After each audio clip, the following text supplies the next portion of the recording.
La chair a des envies qui ne doivent pas conduire la vie d'aucune personne. Tu me parles mal, je t'insulte. Frère, c'est la chair.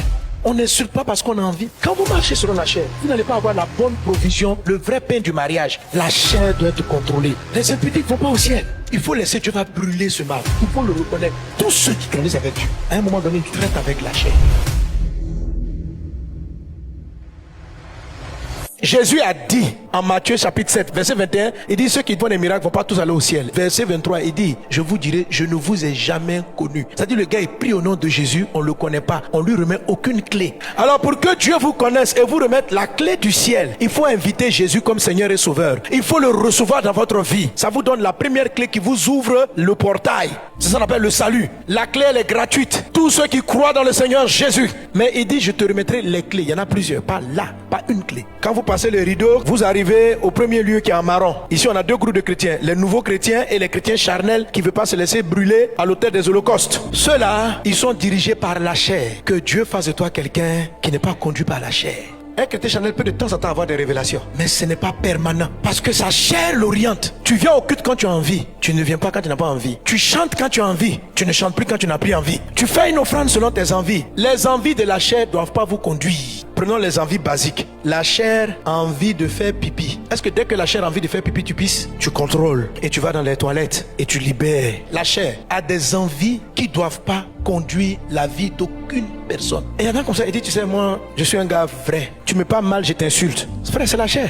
On n'insulte pas parce qu'on a envie. De la même manière qu'on ne fait pas pipi parce qu'on a envie, on maîtrise. Quand vous marchez selon la chair, vous n'allez pas avoir la bonne provision, le vrai pain du mariage. Le mariage est une provision du ciel. C'est quelqu'un que Dieu te donne pour t'aider. Mais si tu fais le choix de la chair, le choix de la chair, c'est quoi? C'est juste l'appréciation des 5 sens. C'est trompeur. Allez là où Dieu vous envoie et non là où vos expériences charnelles vous envoient. Dieu a toujours ordonné. Le truc, c'est que tu es trop conduit par tes envies. Tu es trop conduit par ta logique humaine. Tu dois accepter d'être brûlé par l'autel des holocaustes pour tuer la substance des choix, que l'envie ne te contrôle plus, mais que la volonté de Dieu te dirige. C'est possible. Quand vous regardez le schéma, il y a l'autel des holocaustes. Il faut monter là-dessus et ça va vous brûler. Qu'est-ce que ça attaque? Ça attaque la chair. La chair doit être contrôlée. D'abord, il faut identifier les œuvres de la chair qui te fatiguent le plus. L'impudicité, l'attraction vers le sexe opposé. Les impudiques ne vont pas au ciel. Il faut laisser Dieu va brûler ce mal. Il faut le reconnaître. Tous ceux qui grandissent avec Dieu, à un moment donné, ils traitent avec la chair. Il faut comprendre comment ta chair fonctionne et laisser le feu de Dieu traiter avec ça. La chair t'entraîne dans la colère, tu es quelqu'un d'irritable, le mensonge, la tricherie, le vol, tout ça c'est cité. Donc tu peux les énumérer et puis tu vois ta chair si elle a un problème comme ça. Sinon tu es chrétien et puis tu es charnel. Il y a des chairs qui sont dépensières. Tu vas faire des dépenses, Dieu ne t'a pas envoyé là-bas. Et quand tu vas demander à Dieu, Seigneur, donne-moi de la provision, il va dire, tu es parti mettre l'argent dans quoi? J'ai acheté un bijou de ceci, chaussures de cela, magasin de ceci. C'est ta chair. Va à l'autel des holocaustes. Si tu ne fais pas ça, tu vas investir là où Dieu ne t'a pas appelé. Tu vas mettre l'argent de Dieu là où il t'a pas appelé. La voix de Dieu est noyée par la voix de ta chair. Prends le dessus sur la petite voix. Si ta chair a une tendance à la colère va te détruire un foyer, te détruire des relations, détruire tes amitiés. Il faut que tu amènes ça à l'autel des holocaustes. Pour cela, c'est des gens, des micheurs même qui vont venir vers toi t'énerver. Et puis quand tu veux parler, Dieu dit brûle. Il dit quitte le coin. Il dit non, il faut que je dise 3 mots. On dit quitte. Non, Jésus, là. Non. Si je parle comme ça, Dieu dit sors, quitte la pièce. Ta copine te dit, oh Dieu, tu t'en vas. Tu n'as pas dit que c'est toi. Viens.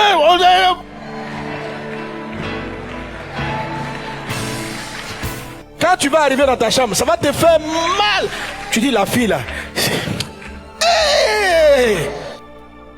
C'est pour ça l'autel des holocaustes est violent. Il vient confronter. Mais vous devez dire Jésus aide-moi à y rester. Et il va enlever la substance de la colère, la substance du manque de maîtrise de soi. C'est ça l'autel des holocaustes. Il brûle la chair. Les désirs de la chair sont contraires à ceux de l'esprit, afin que vous ne fassiez pas ce que vous voudrez. Il y a une œuvre dans l'œuvre de la croix de Jésus qui est capable de brûler les aspirations charnelles qui vont noyer la voix de Dieu en vous. Réussis ton autel des holocaustes au nom de Jésus.